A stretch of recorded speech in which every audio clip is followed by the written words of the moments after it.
삼상 유도 전동기에 운전하겠습니다.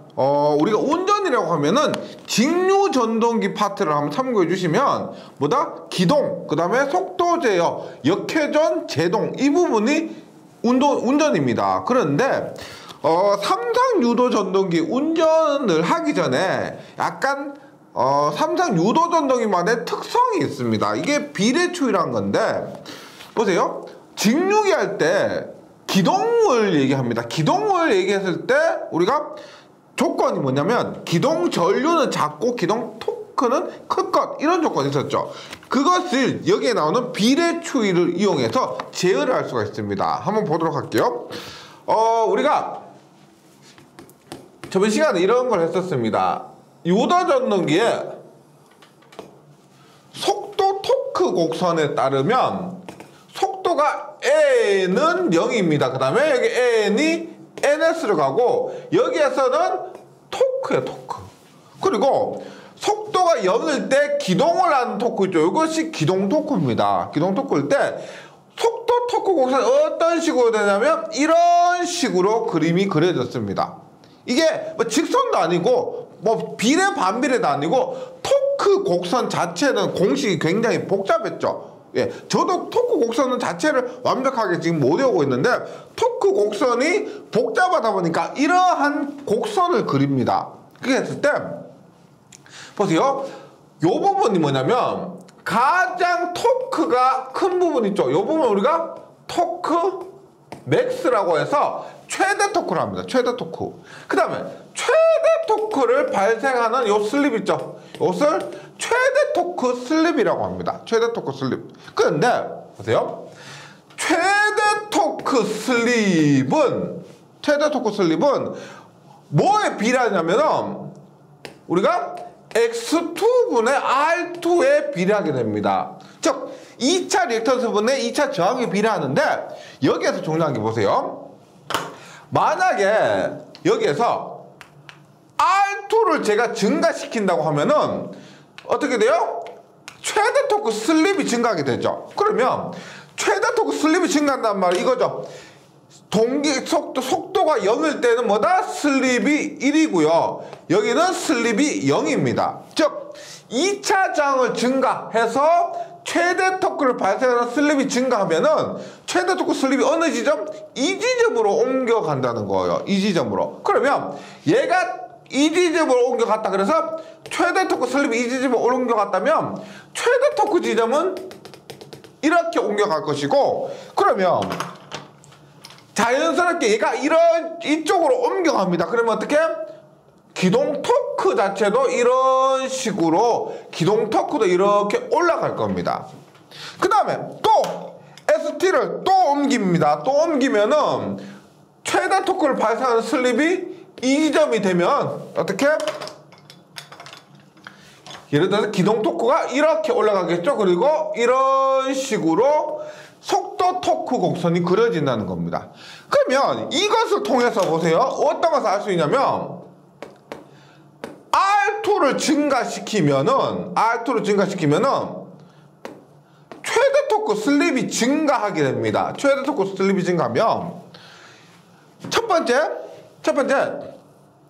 기동 토크가 증가하게 되죠. 기동 토크가 지금 보세요. 여기에서 이렇게 해서 이렇게. 우리가 좋은 전동기는 기동 토크가 큰 전동기입니다. 그래서 기동 토크가 크다는 것은 그만큼 힘이 세다는 거죠. 기동할 때 힘이 세고 그만큼 우리가 전동기 특성을 봤을 때 좋은 겁니다. 네. 그 다음에 최대 토크는 뭐예요? 최대 토크 보시면 여기에 이렇게 해서 일정합니다. 기동 토크와 최대 토크는 구분해 주셔야 됩니다. 기동 토크는 증가하지만 최대 토크는 일정하다. 우리가 최대 토크 공식이 뭐예요? K에 EX2분의 2의 자승이죠. 2차 저항과 최대 토크는 상관이 없습니다. 없어요. 그 다음에 옴의 법칙에 의해서 저항값이 증가하니까 당연히 기동 전류는 감소하게 됩니다. 기동 전류는 감소하게 돼요. 그 다음에 보시면 아시겠지만 이렇게 옮겨가죠. 속도가 느린 쪽으로 갑니다. 속도가 느린 쪽으로. 따라서 저기 슬립이 감소하고요. 슬립이 감소하게 되죠. 슬립 증가하게 되죠. 슬립이 증가하고 속도가 감소하게 됩니다. 네. 이러한 특징들이 있는데 이것이 뭐냐면은 제가 지금 삼성 유도 전동기 운전을 들어가기 전에 이 특성을 설명을 드렸습니다. 곧 이 특성이 얘가 비례추일이라는 특성인데 이것이 삼성 유도 전동기의 운전에 필요한 특성입니다. 그런데 보세요. 중요한 건 이겁니다. R2예요. R2. 2차 저항을 증가시켰다는 겁니다. 그러면 우리가 유도 전동기에서 삼성 유도 전동기에서 2차 저항을 가변할 수 있다는 거죠. 그러면 농형과 권선형이 있는데 농형은 권선으로 이루어지지 않았기 때문에 2차 저항을 연결할 수가 없습니다. 하지만 권선형 같은 경우는 권선으로 되어 있기 때문에 거기에 2차 저항을 연결해서 조정할 수가 있다는 거죠. 그래서 이렇게 한 것 2차 저항을 연결할 수 있기 때문에 이것은 삼성 권선형에서만 권선형 유도 전동기에서 사용이 될 수가 있습니다. 그래서 이것을 갖고 교대를 한번 보도록 할게요. 비례추입니다. 2차 회로의 저항의 크기를 조정함으로써 이게 공식 있죠. 요 공식에 의해서 그렇습니다. 전동기의 특성을 조정할 수 있는데 권선형 유도 전동기에만 사용됩니다. 농형에는 못해요. 이것도 굉장히 자주 나옵니다. 2차 저항을 연결할 수 있는 권선형에만 사용되고 2차 저항을 증가시키면 슬립이 증가하고요. 슬립이 증가하고 속도는 감소하게 됩니다. 속도 제어에도 사용될 수가 있다는 거고요. 그 다음에 토크는 증가하는데 여기서 말하는 기동 토크요. 기동 토크를 포함한 전체 토크를 얘기하고요. 최대 토크는 일정 시험에 굉장히 잘 출제가 됩니다. 이렇게 되고요. 그 다음에 2차 저항을 연결했을 때 우리가 관계가 어떻게 되냐면 S1분의 R2는 처음의 슬립분의 처음의 저항은 S2분의 R2 다시입니다. 이 비율이 같다는 거예요. S1분의 R2는 S2분의 R2 다시. 그러니까 S1분의 R2는 S2분의 어떻게? 처음에 R2에서 얼마만큼 저항이 증가했느냐, 이 2차 저항을 얼마만큼 증가시키느냐 해서 이것을 R이라고 합니다. 이거 뭐다? 증가시킨 저항이에요. 이러한 관계도 공식입니다. 기억을 해 주시기 바라고요. 처음에 슬립분의 처음에 2차 저항은 나중에 슬립분의 나중에 2차 저항과 그 비율이 같다. 요렇게요. 그 다음에 특징에 2차 저항 변화해도 최대 토크 얘는 불변입니다. 일정이에요. 일정. 최대 토크 자체는 앞에서 했습니다. 얼마? K의 2배 XS분의 X2분의 2의 자승해서 최대 토크의 공식은 지금 2차 저항 R와 상관없죠. 그래서 무관하다는 겁니다. 그러니까 최대 토크 자체가 무조건 일정하다는 게 아니고요. 최대 토크가 2차 저항과 무관하다는 겁니다. 2차 저항을 통해서 비례추이 시켜도 변함이 없다는 거지 최대 토크 자체가 무조건 변함이 없다 이거 아니에요. 얘는 X2와 2의 관계는 있습니다. 그래서 얘들을 변화시키면 변하는데 2차 저항 그래서 즉 비례추이와는 무관하다는 겁니다. 이러한 것 기억해 주시고 2차 저항 크게 하면 기동전류는 감소합니다. 말씀드렸죠? 기동전류 감소하고요. 그 다음에 기동 토크는 증가한다. 기동 토크는 증가하게 된다. 그 다음에 잘 나오는 거 비례추이할 수 있는 것. 비례추이할 수 있는 것은 자 보세요. 저항을 조정했습니다. 저항을 조정했으니까 전류나 혹은 토크나 저항 우리가 저항이 증가하면 R 성분이죠. R 성분 증가하면 우리가 역률도 전체적으로 증가하게 되겠죠. 증가하게 됩니다. 그래서 1차 전류와 2차 전류 저항이니까요.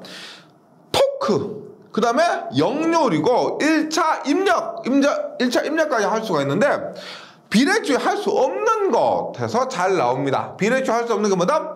출효동동. 요거 좀 외워주세요. 출효동동에서 출력, 효율, 동손의 동기속도. 출효동동입니다. 출력, 효율, 동손의 동기속도는 비례추이 가지고 조정할 수가 없다. 그래서 출효동동 외워주시면 되겠습니다. 이것이 삼성유도 전동기. 말씀드렸지만 권선형입니다. 농용하고는 상관없어요. 네, 그래서 중요한 관계고, 그 다음에 농용유도 전동기의 기동법인데 보세요. 우리가 기동법이라고 합니다. 기동법에서 동기기 할 때 기동법이 뭐가 있었어요? 동기기 할 때 기동법으로서 자기동법, 그 다음에 유도 전동기법. 예. 얘는 뭐다? 자기동법은 우리가 제동건선 있죠. 제동건선을 사용해서 기동하는 것이 자기동법이고, 유도전동기를 통해서 2급 작은 유도전동기를 통해서 기동하는 것이 유도전동기법이었습니다. 그리고 직류기 할 때는 특별한 기동법이 없었고 기동 조건이 있었죠. 뭐다? 기동 전류는 작고 기동 토크는 크다. 이러한 조건을 맞춰서 기동을 해야 됩니다. 그런데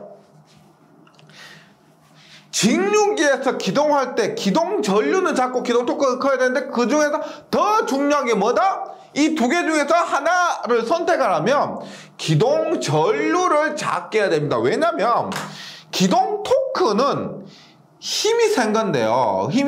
못 돌리면 그만인데, 기동 전류가 커버리면 이것은 타버리죠. 고장나버립니다. 그래서 우선순위로 기동 전류가 작도록 해야 됩니다. 기동 전류가 작도록 해야 되는데, 그래서 유도기에서는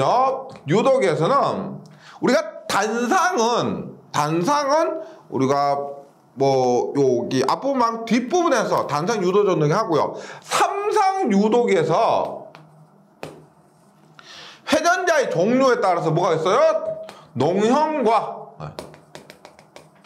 권선형이 있죠. 농형과 권선형이 있습니다. 그렇게 했을 때 농형에는 전전압 기동 혹은 직입기동이라 그래요. 전전압 기동, 직입기동. 그 다음에 Y 델타 기동. 그 다음에 리액터 기동과 기동 보상기법 기동이 있습니다. 그 다음에 권선형에는 조금 전에 말한 거, 권선형 제가 계속 말씀드렸죠. 2차 저항을 조정할 수 있는 것이 권선형입니다. 그래서 뭐다? 2차 저항 비례추이가 이거죠. 2차 저항법입니다. 이것은 뭘 이용한 거? 비례추이를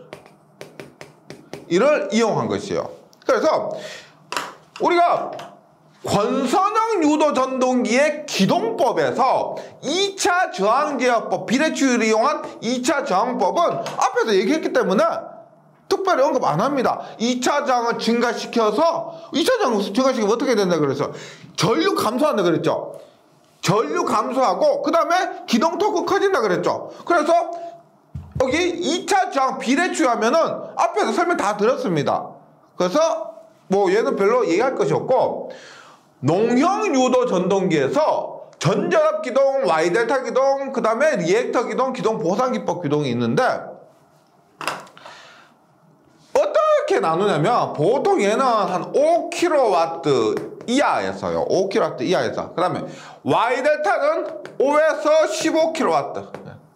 그 다음에 기동 보상기법은 15kW 이상이고요. 뭐 리액터 기동법에 대해서는 특별하게 용량은 따로 구분하지 않습니다. 용량이 요렇게 구분된다는 거 일단 기억해 주시고요. 그 다음에 말씀드렸지만은 기동법은 정지해 있던 전동기를 회전을 시키는 겁니다. 그때 기동 전류가 4배에서 6배까지 굉장히 큰 전류, 평소에 10A 흐르는 그런 권선에 기동을 시킬 때 아무런 조치를 취하지 않으면 40A에서 60A까지 흘러버린다는 거죠. 그래서 말씀드렸지만 기동할 때 기동 전류를 감소시키는 이게 굉장히 중요한데, 첫 번째 전전압 기동법인데, 얘는 보세요. 직입기동입니다. 아무런 조치가 없는 거예요. 아무런 조치가 없는 겁니다. 무슨 말이냐면 이름 그대로 전체 전압을 그대로 가한다는 겁니다. 말씀드리지만 기동 전류를 감소시키는 게 굉장히 큰 목적인데 전체 전압으로 기동한다. 기동 전류를 감소시키려면 무슨 조치를 취해야 되겠죠. 전압을 낮추거나 혹은 뭐 전류를 어떻게 제어를 해야 되는데 그런 것 없이 뭐 전체 전압을 기동한다. 그 다음에 직입기동은 직접 입력해 버린다. 아무런 조치가 없는 겁니다. 얘는 그래서 기동 전류를 다운시킬 수가 없어요. 기동 전류 다운시킬 수 없습니다. 그래서 뭐라 그랬어? 5kW 이하인 소용량에서만 사용되는 겁니다. 전전압 기동, 지급기동 보시면 별도의 기동장치를 사용하지 않고 직접 전격 전압을 인가해서 기동하는 방법으로서 기동전류가 전격전류의 4배에서 6배 정도 그대로 들어가는 겁니다. 그대로. 네. 그리고 5kW 이하의 전동기에 사용되는다. 이거고요. 두 번째 Y델타 기동인데 보세요. 우리가 오면 법칙에 의해서 I는 R분의 V입니다. I는 R분의 V. 근데 농용에서 저항을 조절할 수가 없죠. 농용에서 저항 조절할 수 없습니다. 그래서 전류를 감소시키려면은 전압을 감소시켜야 돼요. 입력되는 전압을요. 그럼 보세요. 내가 만약에 권선은 Y로 감았습니다.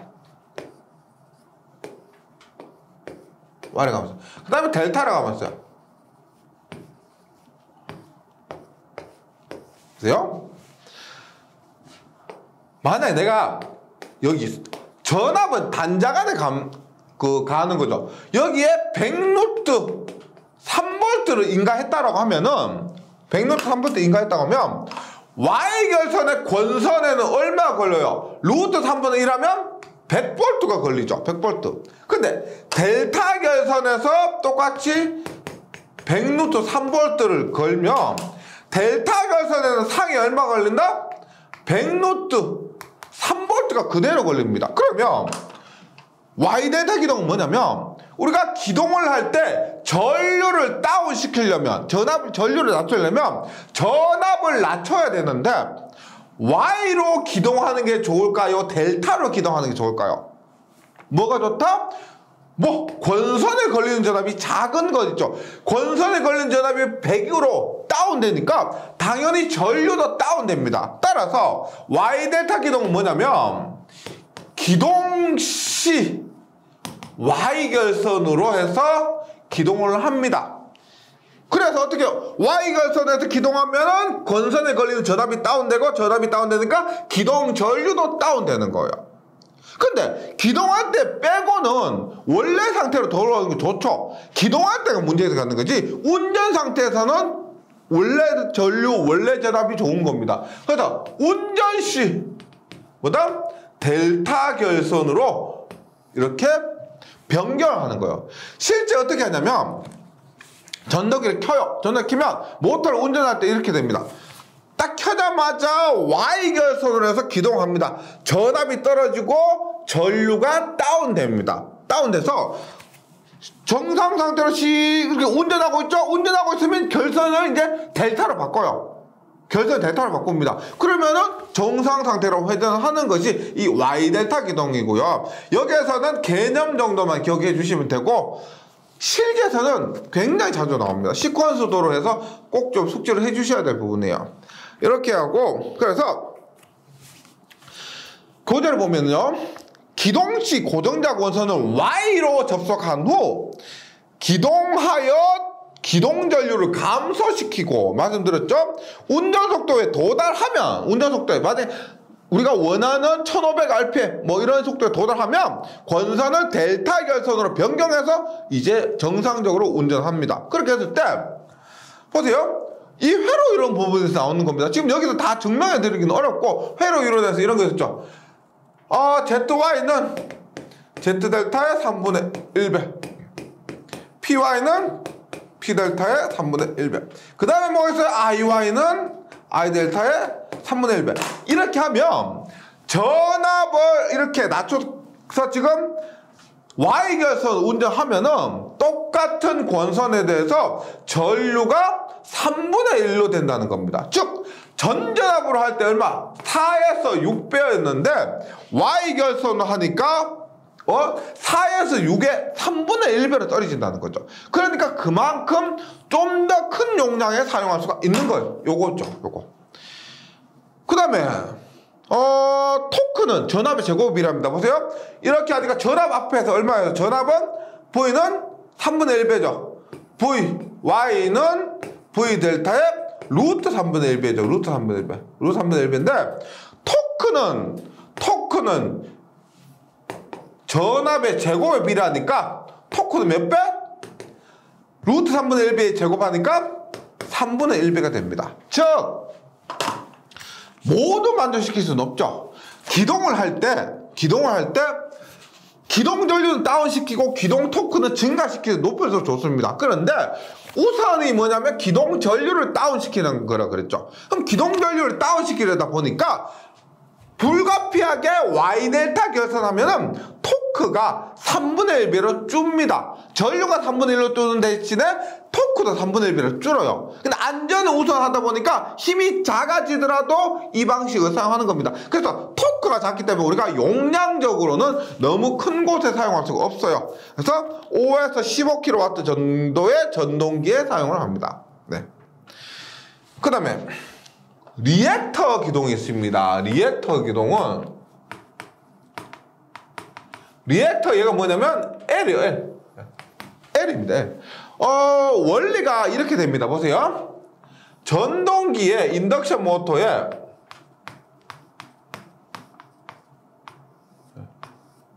이렇게 되고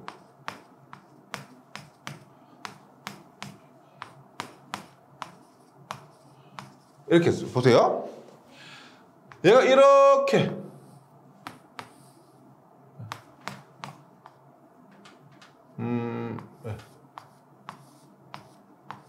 대략적으로 그리면 이렇게 됩니다. 보세요. 말씀드렸지만 기동 전류를 감소시키기 위해서 어떻게? 전압을 감소시킵니다. 전압을 감소시키는데 어떤 식을 쓰느냐? 여기 L을 쓰는 겁니다. 보세요. 첫 번째 얘 스위치 이렇게 닫아요. 스위치 닫으면 이렇게 삼상 전류가 전동기에 흐르게 됩니다. 흐르는데 요 부분 있죠. 리액터를 감았죠. 리액터를 통과해서 전동기로 갑니다. 그러면 100V를 인가했을 때 100V 인가했다고 했을 때 리액터에서 만약에 50V를 잡아먹습니다. 그러면 여기 얼마? 50V가 걸리게 되겠죠. 그래서 리액터를 통해서 리액터에 전압 강화가 발생합니다. 그 전압 강화를 뺀 만큼 전동기에 전압이 도달하기 때문에 전압을 감소시켜서 어떻게? 기동 전류를 감소시키는 겁니다. 근데 똑같이 Y델타와 똑같이 정상 상태에 도달했다. 그럼 본격적으로 어떻게? 정상 상태로 운전하는 겁니다. 얘를 끊어버리고 이런 식으로 전원이 공급되도록 합니다. 그러면 100%의 전압, 100%의 전류가 공급되는 거죠. 이런 식으로 기동 전류를 제어하는 것이 리액터 기동입니다. 그러면 기동 보상 기법은 뭐냐면 리액터 자리에 있죠. 여기에 기동 보상 기법은 리액터 자리에 여기에 단권 변압기를 사용하는 겁니다. 변압기, 즉 변압기는 우리가 여기 탭을 조정해요. 탭. 그러면 원하는 전압으로 조정할 수가 있습니다. 따라서 탭 설치하다 보니까 돈은 굉장히 비싸겠죠. 하지만 원하는 전압으로 낮출 수가 있고 따라서 원하는 전류가 들어가도록 할 수가 있다는 겁니다. 가격이 비싸서 그렇지 얘가 원하는 전압으로 낮춰서 원하는 전류를 얻을 수 있기 때문에 특징적으로는 굉장히 좋고요. 용량도 큰 용량에서 사용할 수가 있습니다. 그래서 기동보상기법과 리액터 기동법 한번 다시 봅니다. 리액터 기동법은 전동기 1차 측에 직렬로 철심이 있는 리액터를 설치하고 그 리액터 값을 조정해서 전동기 인가되는 전압을 제어해서 기동전류 및 토크를 제어하는 방식입니다. 여기서 리액터 값을 제어한다라고 했는데 뭐 단관 변압기에 비해서는 거의 그 제어가 뭐 의미 없다 이렇게 보시면 되겠고요. 그 다음에 기동보상기법은 삼상 단관 변압기를 이용해서 전동기 인가되는 기동전압을 감소시킴으로써 기동전류를 감소시키는 기동 방식이고 이것은 15kW 이상의 전동기에 사용됩니다. 그 다음에 콘도르퍼법이 있습니다. 기동법 중에서 콘도르퍼법은 뭐냐? 리액터 기동법과 기동보상기법 있죠. 기동보상기법을 합해 놓은 방식이 콘도르퍼법입니다. 그래서 기동법, 농형전동기의 기동법은, 농형유도전동기 기동법은 전전압, Y델타, 리액터, 그 다음에 기동보상기법과 합쳐놓은 콘도르퍼법 등이 있고요. 그 다음에 3번 권선형 유도전동기 기동법은 앞에서 말씀드렸지만 2차 저항기동법, 기동저항기법. 기동저항기로 2차 저항을 사용하면서 그 2차 저항을 사용하는 원리는 비례추이다라는 것 기억을 해주시기 바랍니다. 네. 그 다음에 기동을 했습니다. 지금까지 기동을 했고 다음에 속도 제어법이 있겠죠.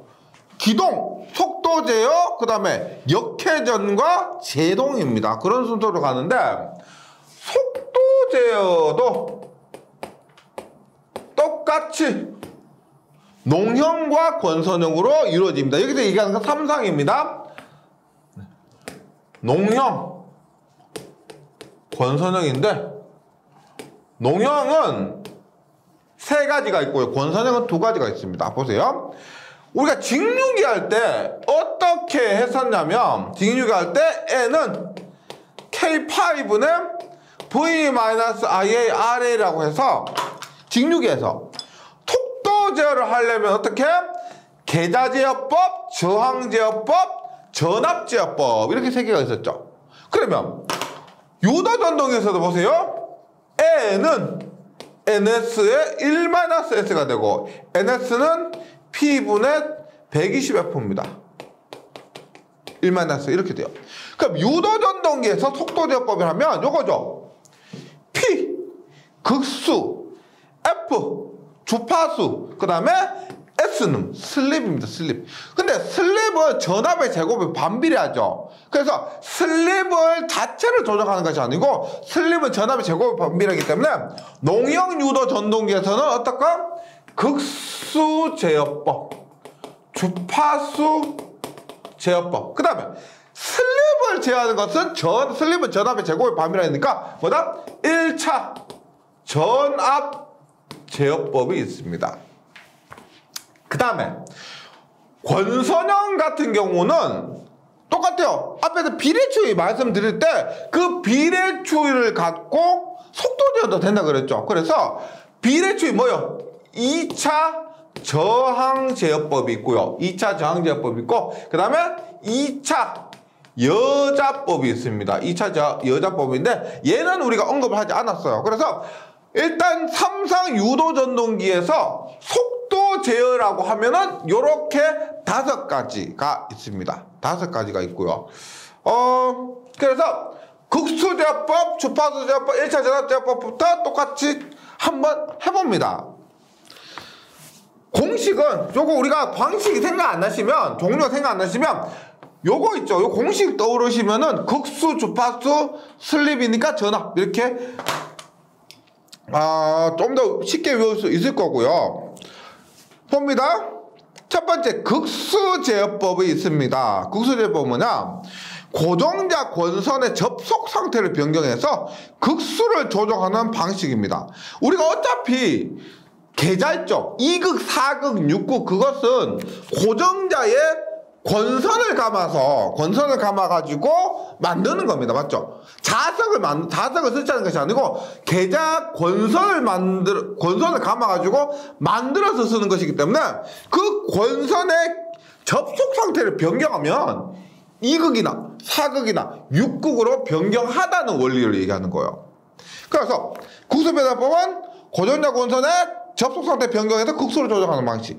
계좌적 하는데 비교적 효율이 좋습니다. 효율이 좋고 연속적인 속도 제어는 할 수 없으며 단계적인 속도 제어만 가능하다. 이것이 문제죠. 우리 극수가 1극, 2극, 3극, 4극, 5극, 6극도 아니고요. 1.1, 1.2, 1.3, 1.4도 아니죠. 짝수로 갑니다. 2극, 4극, 6극, 8극. 그러니까 2극에서 4극으로 가면 2배. 그 다음에 2극에서 6극으로 가면 3배가 되는 겁니다. 그래서 연속적인 조정은 불가능하고 계단적인, 단계적인 조정만 가능하다. 그 다음에 주파수 제어법입니다. 주파수는 우리가 보통 주파수를 제어하는 것이 인버터를 많이 사용하는데 VVVF라는 게 있어요. 뭐냐면 베리어블 볼테이지, 베리어블 프리퀀시. 베리어블이라는 것은 변화시킬 수 있는, 가변할 수 있는, 즉 전압도 가변시키고 주파수도 가변시킬 수 있는 방식입니다. 주파수가 우리가 바꾼다는 게 이런 거예요. 예를 들어서 보세요. 예를 들어서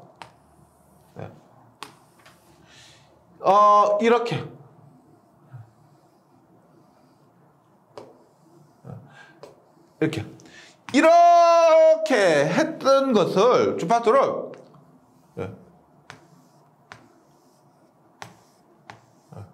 뭐 이런 식으로 주파수가 뭐요? 한 번, 두 번, 세 번 주파수가 3배가 됐죠. 맞죠? 이런 식으로 바꾼다는 겁니다. 인버터 등을 통해서 인버터는 5장에 나오게 됩니다. 5장에 나오는데 그런 것들을 통해서 주파수를 가변시킬 수가 있다. 그래서 유도전동기의 속도제어법으로는 가장 굉장히 많이 사용이 됩니다.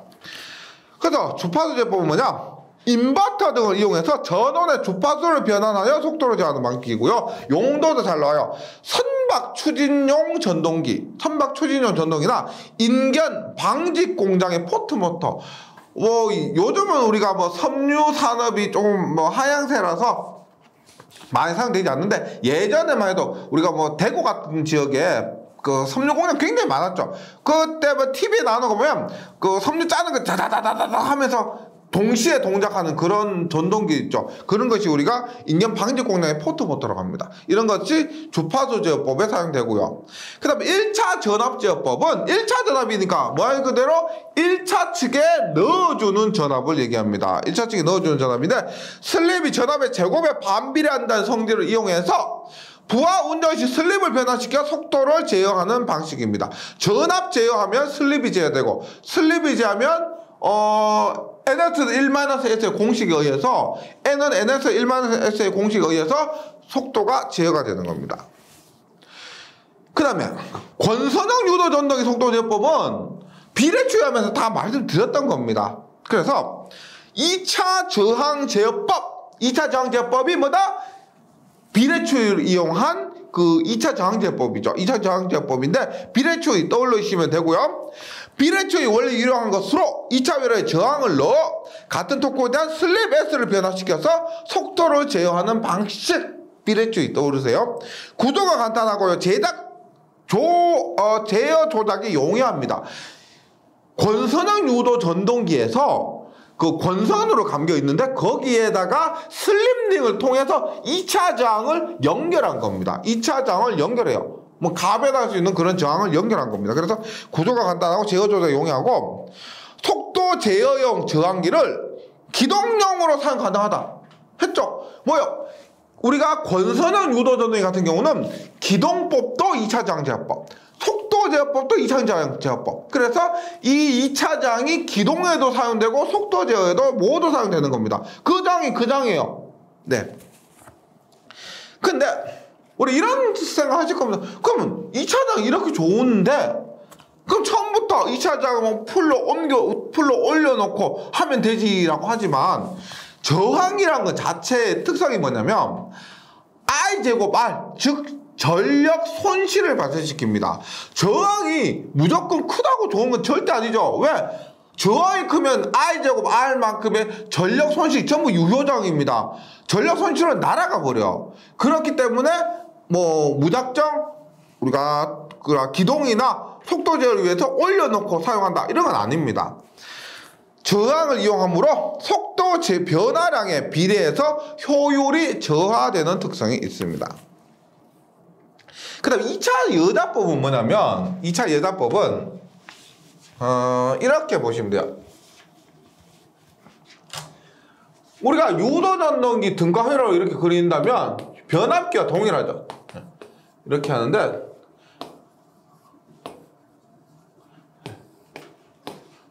회전을 하게 되면은 슬립 S로 회전할 때 여기에 SE2에 전압이 넘어오죠. SE2에 전압이 넘어오는데 여기 회전자에 SE2와 같은 주파수의 EC를 공급을 합니다. EC를요. EC를 공급합니다. 그럼 보세요. 그러면 우리가 봅니다. 우리가 2차 전류는 R분의 2차 전류는 저항분의 2차 전압인데 얘가 R은 2차 측의 저항이고요. 2차 측의 저항이고 E2는 어떻게 되냐면 보세요. SE2가 있습니다. 맞죠? SE2가 있는데 EC를 뭐 더해지는 방향으로 가든지 빼지는 방향으로 가합니다. 그럼 만약에 빼지는 방향으로 EC를 가해주면 SE2 EC가 이만큼이 뭐다? 2차 전압이죠. 그런데 2차 측 전압이 되고 2차 측 전류가 이렇게 됩니다. 그런데 이 값을 우리가 일정하게 한다고 하면은 보세요. EC가 증가하게 되면 얘를 일정하게 한다고 했을 때 어떻게? SE2가 증가하게 되죠. EC가 증가하면은 SE2가 증가해야 일정하게 됩니다. 그러면 E2는 가만히 있으니까 어떻게? 슬립이 증가해야 되겠죠. 슬립이 증가합니다. 슬립이 증가하면 어떻게 된다? 속도는 감소하게 되는 거예요. 그래서 2차 여자 제어법은 뭐냐면 예를 들어서 제가 설명한 건데 EC를 SE2와 반대 방향으로 인가했을 때는 이렇게 되죠. 이렇게 하면은 SE2 EC가 일정해야 되므로 S가 증가하면은 속도를 감소시킬 수가 있다는 거죠. 이러한 원리가 2차 여자 제어법입니다. 만약에 같은 방향으로 하면 어떻게 돼요? 같은 방향으로 하면 플러스가 되죠. 플러스. 그러면은 EC가 증가하게 되면은 같아지려면 얘가 마이너스가 작아져야 되는 겁니다. 그래서 반대 방향일 때는 반대로 작용하는 이것이 2차 여자법의 원리가 되고요. 2차 여자법 쉽게 나오면은 이렇게 2차 여자법이 뭐냐라고 묻습니다. 유도전동기 회전자의 권선에 회전자 권선 2차죠. 2차 기전리 SE2와 동일 주파수의 전압 EC를 인가해서 그 크기를 조정함으로써 속도를 제어하는 방식이 2차 여자 제어법입니다. 그 방식의 종류에는 크레머 방식과 세르비우스 방식이 있습니다. 크레머 방식은 계자를 제어해서 회전수를 변환하는 방식이고 세르비우스 방식은 인버터의 제어각을 변화해서 회전수를 변환하는 방식입니다. 이런 것도 기억해 주시고요. 그 다음에 속도제어법의 마지막으로서 종속 속도제어법이 있습니다. 종속 속도제어법은 어렵잖아. 얘는 종속된다는데 서로 2대 이상일 때 그래서 S는 P분의 120F죠. NS는 P분의 120F인데 직렬 종속이 있고요. 직렬 가동이 있고 차동이 있습니다. 그러면 2대면 보세요. 일단 하나의 극을 P1, 하나의 극을 P2가 있겠죠. 주파수는 같고 그렇게 같이 운전이 됩니다. 그래서 직렬 지금 여기서 직렬 종속법이라 나오는데 여기서 말이 없으면 가동입니다. 기본이 가동이에요. 가동. 더한다는 겁니다. 뭐냐? NS는 P분의 120F인데 가동이에요. P1과 P2를 더하는 겁니다. P2분의 120F. 이것이 동기속도가 되고요. 그 다음에 직렬 차동입니다. 차동 NS는 뭐예요? 큰 데에서 작은 거 빼겠죠. 그래서 그냥 만약에 직렬 종속이라 하면은 문제에서 직렬 종속이라 하면 그냥 가동이라 이해해 주셔야 됩니다. 차동은 반드시 언급을 해줍니다. N은 P1 P2분의 120F 이렇게 되고요. 그 다음에 병렬 종속법은 뭐다? 2배가 돼요. 여기에도 기본은 가동이고 해서 P1 플러스 P2분의 얼마? 2배 120F요. 병렬일 때는 2배 120F. 뭐 가장 많이 나온 건 얘고요. 가장 많이 나온 건 얘고 그냥 직렬 가동할 때 극수 P1, P2를 더해준다 이렇게 생각하시면 그게 어려움 없을 겁니다. 그 다음에 3단 유도 전등기의 역회전입니다. 역회전인데 요것은 이렇게 보시면 되죠. 직류기에서 우리가 역회전 방법은 뭐였어요? 직류기할 때 역회전 어떻게? 전기자와 계자 둘 중에서 하나의 극성을 반대로 합니다. 전기자와 계자 중에서 하나의 극성을 반대로 하면 역회전이 됐었죠. 그럼 삼상 유도 전동기는 선이 3개입니다. 3개. 그래서 요것에 우리가 역회전 원리라고 하면은 어렵지 않아요. 플레밍의 왼손 법칙 있죠. 플레밍의 왼손 법칙에 의해서 전동기의 회전이 결정됐는데 플레밍의 왼손 법칙에 의해서 그 왼손 법칙을 적용하니까 어떻게 해요? 계자의 방향이 반대가 되면 되죠. 계자의 방향이. 그래서 결론적으로 이렇게 돼요. 역회전하면은 이렇게 보시면 됩니다. 보세요. 전동기가 이렇게 했어요. IM이 있는데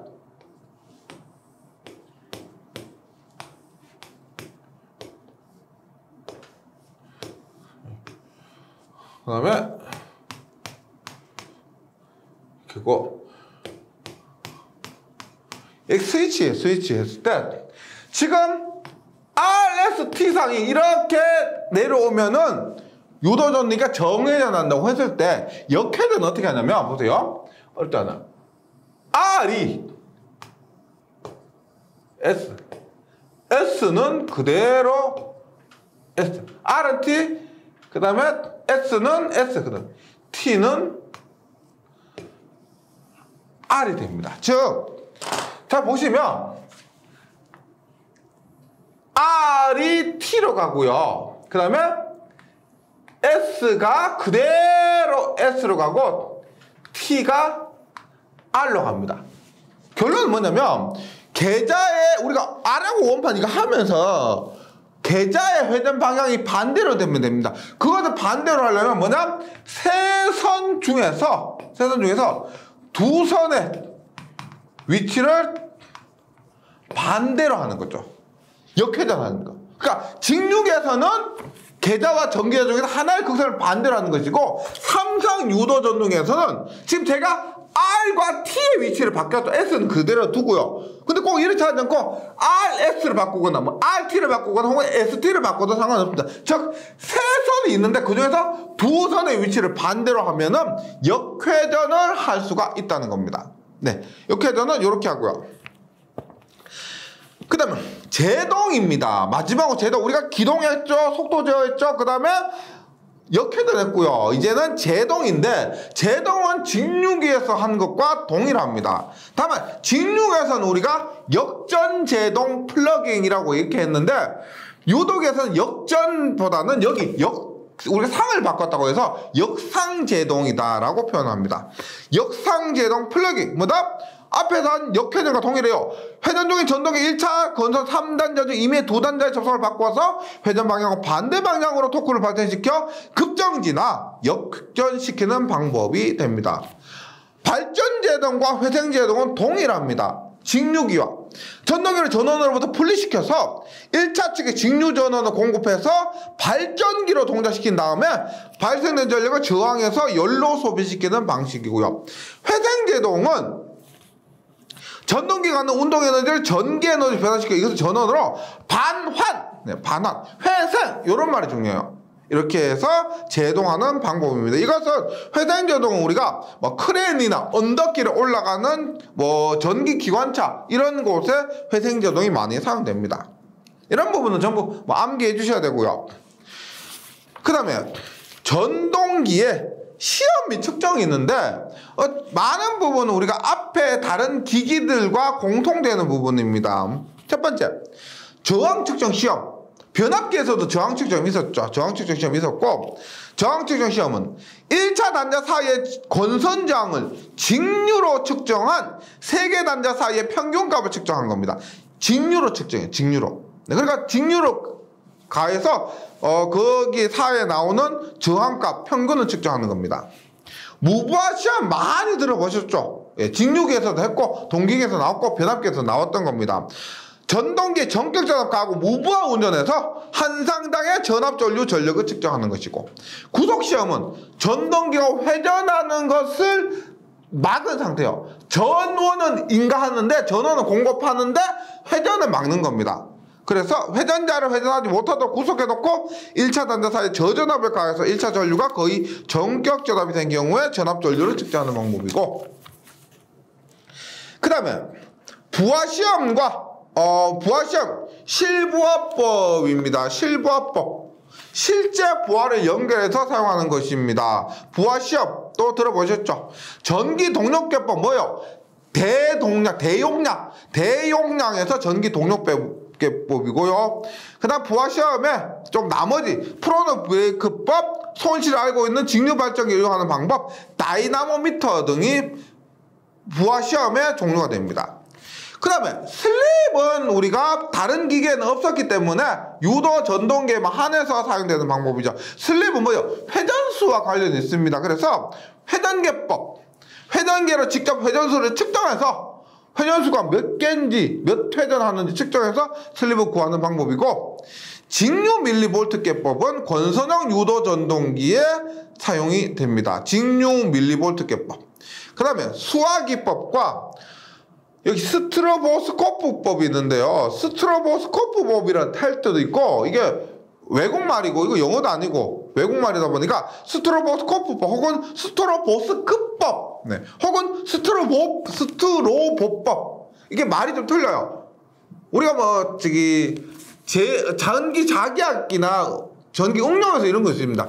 제어백 효과, 이것도 뭐 C백 효과, 제백 효과, 외국말이 이렇게 좀 달라져요. 그런 것처럼 여기도 스트로보스코프법 혹은 스트로보법 이렇게 달라질 수가 있는데 같은 것이라고 좀 기억해 주시고요. 그 다음에 유도 전동기의 이상 기동 현상입니다. 이상 현상이요. 말 그대로 원하는 속도, 원하는 토크로 회전하지 못하는 이상 현상으로서 크로우링 현상과 게르게스 현상이 있는데요. 크로우링 현상은 차동기 운전이라고 합니다. 차동기, 동기 차가 발생한다라는 것인데, 농형 전동기예요. 크로우링 현상은 농형 전동기에서 고정자와 회전자의 슬로스가 적당하지 않은 경우, 고정자와 회전자의 슬로스가 적당하지 않은 경우를 다른 말로 우리가 잘못 제작된 경우 이렇게 문제에서 표현할 수도 있습니다. 잘못 제작된 경우 혹은 회전자의 슬로스가 적당하지 않은 경우라고 하고요. 유도 전동기의 공극이 일정하지 않거나 계좌의 공극이 일정하지 않다는 말 자체가 잘못 제작되었다 이렇게 볼 수가 있겠죠. 계좌의 고도파가 유기될 때 이게 더 많습니다. 고도파가 유기되면은 전동기가 전격 속도에 이루지 못하고 전격 속도 이전에 낮은 속도에서 안정돼 버리는 현상인데, 고도파가 우리가 고도파 보세요. 3n 플러스 1 그러니까 4, 7, 10 이러한 고도파는 우리가 정상분과 같죠. 그 다음에 3n 마이너스 1 해서 2, 5, 8 이런 것들은 역상분과 같습니다. 그 다음에 3n 고도파는 영상분과 같다. 이거 전부 회로 이론 시간에 배우는 건데, 여기서 ENM인데 상수 3이 곱해집니다. 상수 3이 곱해져서 ENM N은 정수고요. N은 자연수고 ENM 플러스 마이너스 1하니까 7, 13, 19 있죠. 7, 13, 19 고조파는 기본파와 같은 방향으로 발생시키고 5, 11, 17 고조파는 역상분이죠. 역상분은 기본파와 반대 방향으로 회전자개가 발생을 합니다. 이러한 고조파가 유기될 때 크로우리 현상이 발생한다. 이런 거고요. 그 다음에 3N에서는 영상분과 같죠. 3N에서는 회전자개를 발생시키지 않습니다. 네. 경사 슬롯. 왜? 여기 비스듬한 슬롯 있죠. 비스듬한 슬롯을 통해서 어느 정도 크로우리 현상을 방지가 가능하고요. 그 다음에 게르게스 현상은 권선형 유도 전동에서 전동기가 무부하 부하가 달리지 않은 상태 또는 경부하를 운전 중 고도파 발생 등으로 인해서 한 상이 단선되어 결상된다. 무슨 말이냐면 RST에서 3상에서 전원을 공급받아야 되는데 R선이 끊어졌습니다. 단선되었죠. 그러면 그 R선을 단선되어서 R상이 결상되었다라고 합니다. 결상되면 단상이 공급되는 거예요. R상이 결상되었다 하더라도 ST상 단상으로부터 전동기가 계속 전력을 공급받는 겁니다. 그래서 결상되더라도 단상이 되어서 결상되더라도 2차로는 단상 전류가 지속적으로 흘러 전동기가 전격속도 약 50% 부근에서 더 이상 가속되지 않는 현상. 그러니까 게르게스 현상은 50%입니다. 게르게스 현상은 절반 정도에서 가속되지 않는 현상을 게르게스 현상이라고 합니다. 예, 요 마지막 부분은 좀 암기해 주시고요. 예, 이론에서 좀 부족했었던 그런 부분을 문제풀이 하면서 확인을 다시 복습을 해주시면 좋겠습니다. 예, 잘 정리해 주시고 저는 문제풀이 시간에 다시 뵙도록 하겠습니다. 수고하셨습니다.